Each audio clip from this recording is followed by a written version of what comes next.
Salam, salam outsider, le débrief commence maintenant.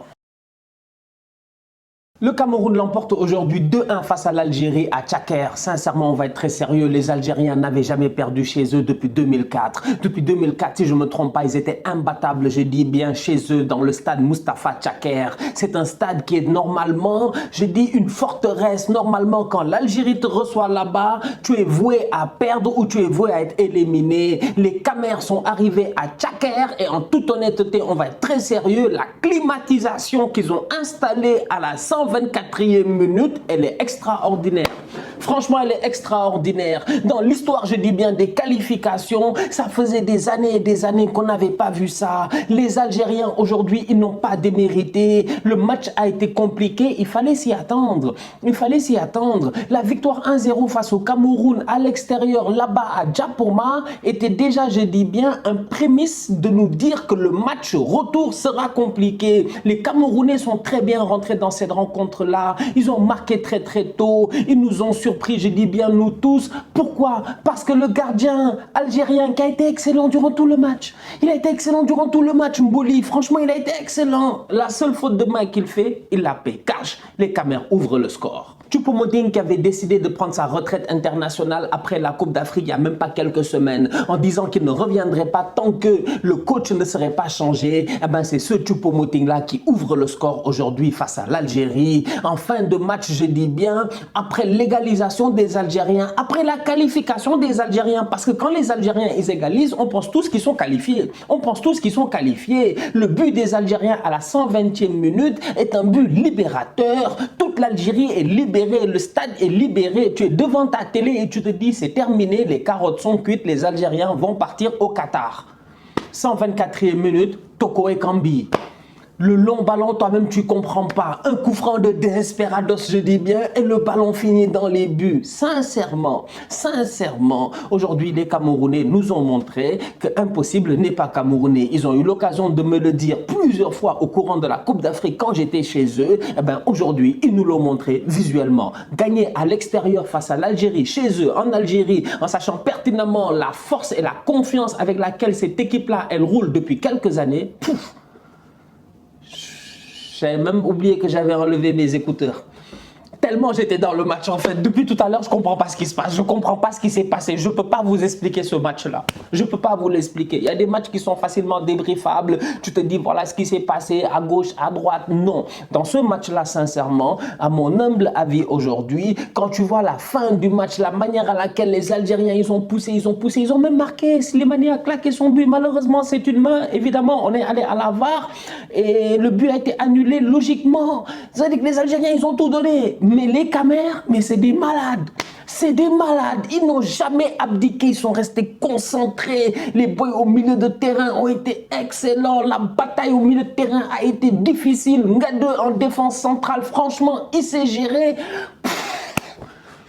Samuel Eto'o, président de la fédération, a pris, je dis bien, son courage à deux mains en virant le coach à 3 semaines des matchs de qualification pour la Coupe du Monde. Au Cameroun, les gens ont dit qu'il était fou. Ça ne se fait pas. On ne perturbe pas un groupe. Eh bien, on va être très, très sérieux. Rigobert Song, ancien joueur, je dis bien, ancien capitaine de cette équipe-là, vient d'éliminer l'Algérie de Djamel Belmadi. C'était son deuxième match. Franchement, cette équipe-là, elle est surprenante. Performance de la part de André Onana. Aujourd'hui, André Onana, franchement, on va être très sérieux. Je pense que si, au courant de la CAN, certains Camerounais ont douté de lui, ils n'étaient pas contents. Et avec raison, parce que Onana, sur ses sorties de balle, souvent, c'était difficile. Même au match aller, sur sa sortie de balle, c'est compliqué. À chaque fois que Onana il sortait, c'était difficile. Ben, aujourd'hui, Onana, il nous a fait chute. Il nous a fait chute parce qu'il a sorti une top perf. Sans sas. Sensationnel, c'est-à-dire que Onana aujourd'hui, qu'est-ce qu'il n'a pas arrêté? Les arrêts décisifs de Onana en fin de match, et bien finalement, il s'avère être très important parce que le fait d'avoir gardé cette équipe nationale d'Algérie là à un seul but, je dis bien, durant 120 minutes, ça a permis aux Camerounais en fin de match de venir et de créer l'exploit. Tout ça pourquoi? Parce que leur gardien de but, aujourd'hui, sincèrement, on va être sérieux, il s'est géré. Très bien joué de la part de Onana et on a hâte de le voir, je dis bien, la saison prochaine au niveau de l'Inter parce que franchement, il y a une place à aller prendre là-bas sans aucun problème quand tu vois le rendement et le niveau de Handanovic en ce moment. André Onana, Bravo. Ngadeu, Castelletto et Faye, défensivement parlant, les trois, franchement, ils ont sorti une belle performance aujourd'hui face à cette équipe d'Algérie-là. Tenir Riyad Mahrez et Belaïli, c'est pas facile. Et aujourd'hui, ils ont quand même réussi à le faire. Riyad Mahrez a sorti son épingle du jeu. De temps en temps, il nous a surpris. On connaît le talent, je dis bien, de l'ailier de Manchester City. C'est pas la peine de parler de Mahrez parce qu'on sait ce que Mahrez sait faire. Aujourd'hui, contrairement au match aller où ça avait été compliqué pour lui, Mahrez, sincèrement, sur le terrain, il a tenté, je dis bien, il a essayé au maximum. Malheureusement, cette équipe nationale d'Algérie-là, plusieurs fois, elle a buté face à une équipe du Cameroun qui non seulement a marqué tôt dans le match, mais au-delà de cela, a sorti quand même une performance à la Cholismo. Un petit Cholismo. Ils ont défendu les Camerounais. Ils ont défendu, je dis bien, ils ont défendu. Et ils savaient qu'à 1-0, ils étaient qualifiés. Et peut-être même dans leur tête, ils se sont dit au cas où ils marquent, on va marquer. Finalement, ils l'ont fait. Défensivement parlant, la performance du Cameroun, à mon humble avis, permet à cette équipe-là de prendre l'ascendant sur l'Algérie parce que les Algériens aujourd'hui, au-delà du fait d'avoir la possession de balles, ils ont énormément tenté. Ils ont énormément tenté, mais n'ont jamais réussi à concrétiser. Et quand ils ont concrétisé, on pensait tous qu'ils étaient qualifiés. Et finalement, à la dernière seconde du match, ils se font éliminer. Quand tu vois à la fin du match Belmadi qui est à terre, ça fait mal. Franchement, ça fait mal. Tu aimes le football? Moi, je suis sénégalais, j'en ai rien à faire. Cameroun, Algérie, que le meilleur gagne, que le meilleur se qualifie, c'est pas mon problème. Mais quand je vois la réaction de Belmadi, tu te dis, waouh, mais le pauvre, c'est incroyable. Je sais pas. Va-t-il démissionner? Va-t-il partir? On sait que Belmadi, je dis bien, son entente avec la presse algérienne est très compliquée. On sait que Belmadi, je dis bien, a été beaucoup critiqué à cause de certains choix qui ont été faits lors de la dernière Coupe d'Afrique. Tout ça, ça peut peser, je dis bien, sur la balance. Et aujourd'hui, en fin de match, ça se voit que Belmadi était sous pression. Il était sous pression. Il était vraiment sous pression. Autant Rigobert Song, tu as l'impression que bon, voilà, il a tenté. Quand tu l'entends parler en conférence de presse, tu as l'impression que c'est un philosophe. On va être très, très sérieux.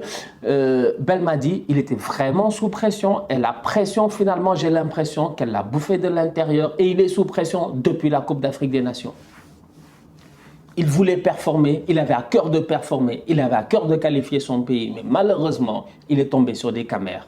Déterminé. Le Cameroun se qualifie encore une fois pour la Coupe du Monde. C'est une équipe qui connaît la Coupe du Monde. C'est une équipe qui a l'habitude de se qualifier en Coupe du Monde. Et c'est une équipe qui aussi, historiquement parlant, on peut les remercier. Parce que si l'Afrique finalement s'est retrouvée avec 5 équipes, c'est aussi grâce aux performances du Cameroun, historiquement dans le temps, à la Coupe du Monde. Les voilà, ils seront au Qatar. Maintenant, s'il vous plaît, gérez-vous. Maintenant que Eto'o est là, on sait qu'il n'y aura pas de problème de prime. Normalement, il n'y aura pas de problème de prime. Sincèrement, les primes seront doublées, les primes seront payées. Tonton Eto'o est là et je pense réellement, comme il a eu l'occasion de le dire, il avait dit Eto'o, quand ils ont été éliminés en demi-finale de leur Coupe d'Afrique face à l'Égypte, Eto'o leur a dit, le discours était pertinent, cohérent et finalement, on voit les retombées de ces discours-là. Il leur avait dit, l'objectif, c'est d'aller au Qatar. C'est d'aller au Qatar, c'est d'essayer d'éliminer l'Algérie, c'est de se battre, je dis bien, pour ne pas finir cette aventure là prématurément. Eh bien, l'aventure de cette équipe nationale du Cameroun n'est pas terminée. Malheureusement pour l'Algérie, c'est la fin. Va-t-il y avoir un renouveau au niveau de l'Algérie? Je ne sais pas, j'ai hâte de voir. Pour le moment, une chose est certaine, c'est que ce vendredi-ci, il y aura le Cameroun, le Sénégal, le Ghana, la Tunisie et le Maroc en Coupe du Monde. La famille, on se capte très bientôt pour un nouveau débrief. D'ici là, on continue à liker, on continue à partager, on s'abonne, on est ensemble, on reste en santé, c'est le plus important. Tous outsiders.